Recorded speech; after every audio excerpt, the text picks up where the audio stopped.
Welcome back everyone to another calc series. Today we'll be talking about related rates, and this is all about problems with more quantities. So you have two or more quantities that are changing with respect to time, and your job is to sort of find one of the rates. So let's say you're given quantities A, B, C, and they're all related to each other in some way, and we want to find how one of them changes with respect to another. We don't know exactly how yet. So let's start with this teaser. Here we have a 5 meter ladder, leaning against a wall, and its base starts to slide toward the right. And when the base is 1 meter from the house, the base is moving at a speed of 2 meters per second. So this is moving at 2 meters per second. And we have 1 meter here. This ladder is 5 meters.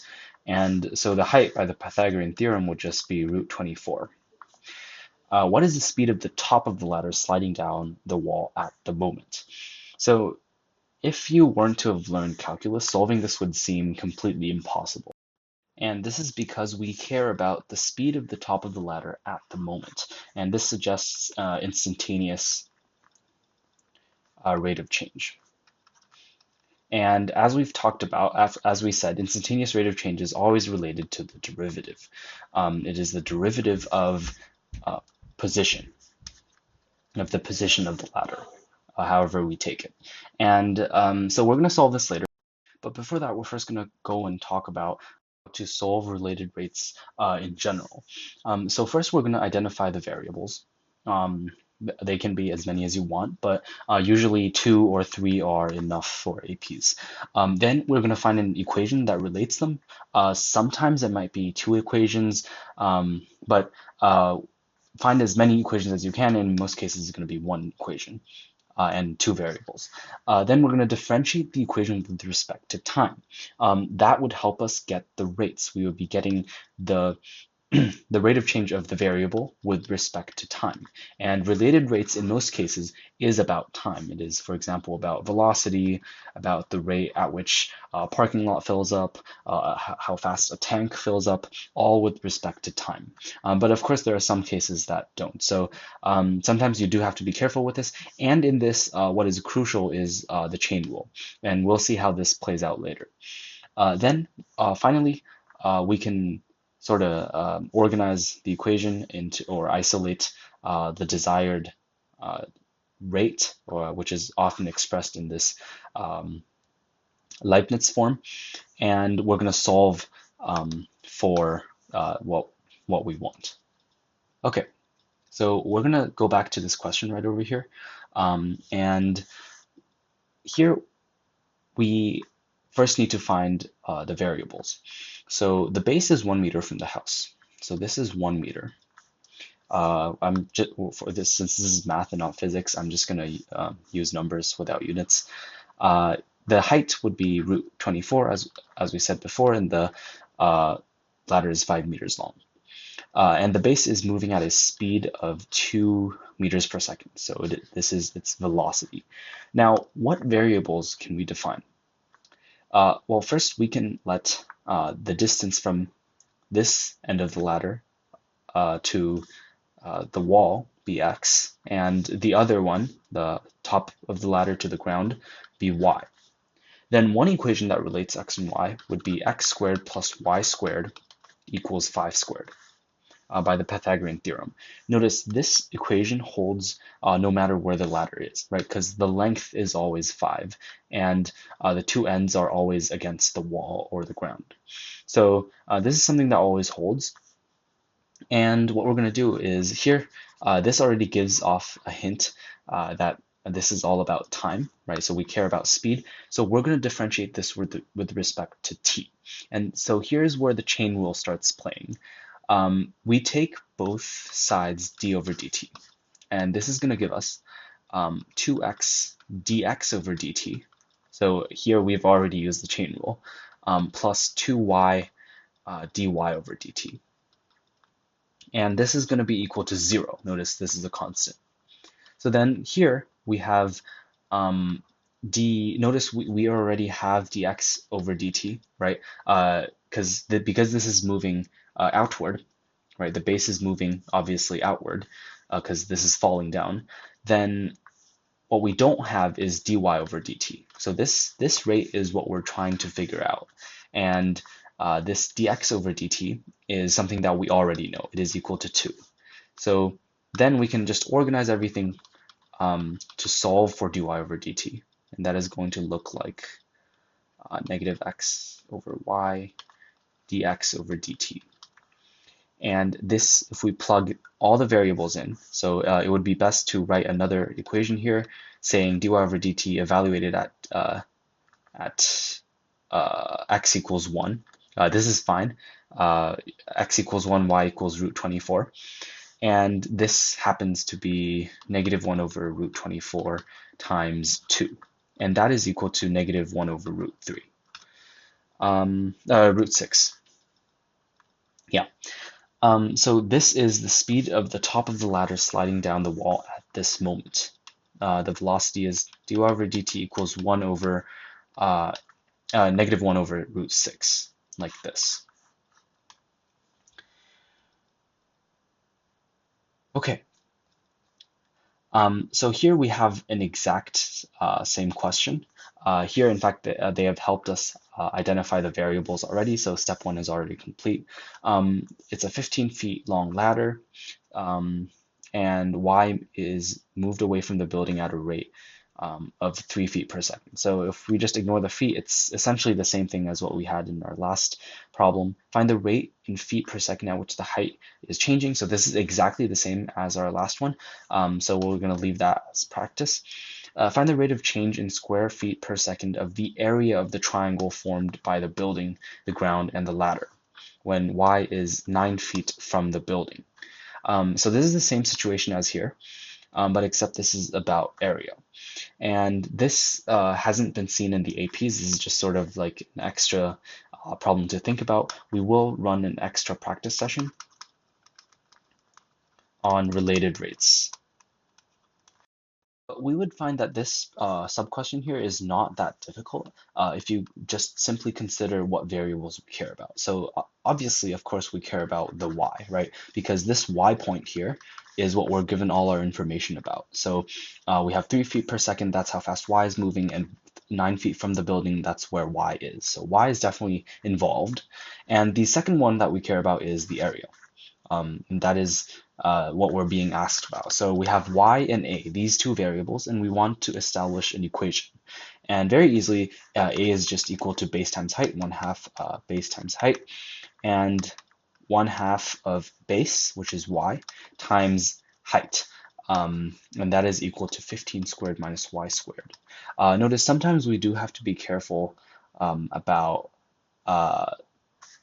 taking the other leg. But in this case, obviously, we don't. This is especially important in trig, just being careful about the sign of the square root. Okay, now what we care about is just dA over dt, right? So what we're going to do is we're just going to take the derivative of this equation on both sides with respect to t as our third step. So here we would have dA over dt equals this, and then we can just directly plug everything in. So dA over dt when y is equal to 9 is equal to dy over dt is 3. So this is going to be 3 times 12 plus 9 times negative 18 over 2 root 12 times 3. This is going to give 1/2 of 36 plus this is negative 243 over root 12. And then you can just evaluate what this is. So this is how to solve this special question. But of course, again, this doesn't appear on the AP. And this type of ladder question in general also won't really appear exactly on the AP. It's just a good way of introing it. In the recent years, related rates on the APs have been more novel, and so therefore they're a little bit more challenging. Okay, so the volume is increasing at this rate and the radius is increasing at this. So the question is, how fast does the surface area of the sphere increase? Now we're first going to take a look at the variables. We have volume, we have radius, and we have surface area. These are three variables, and we know things about two of them. So we know about V, we know about R. One way to approach this is just to find what the R is by just looking at volume and radius. So if we look at the equation, volume equals 4 over 3 pi r cubed, then we can differentiate both sides with respect to t and find what r is. And with this, we can use the relationship between a and r, so the surface area of a sphere, that's 4 pi r squared, and we can differentiate this with respect to time, that's 8 pi r, and we can just stick in what we've got for r, and that would solve this question. So we'll leave this as extra practice as well.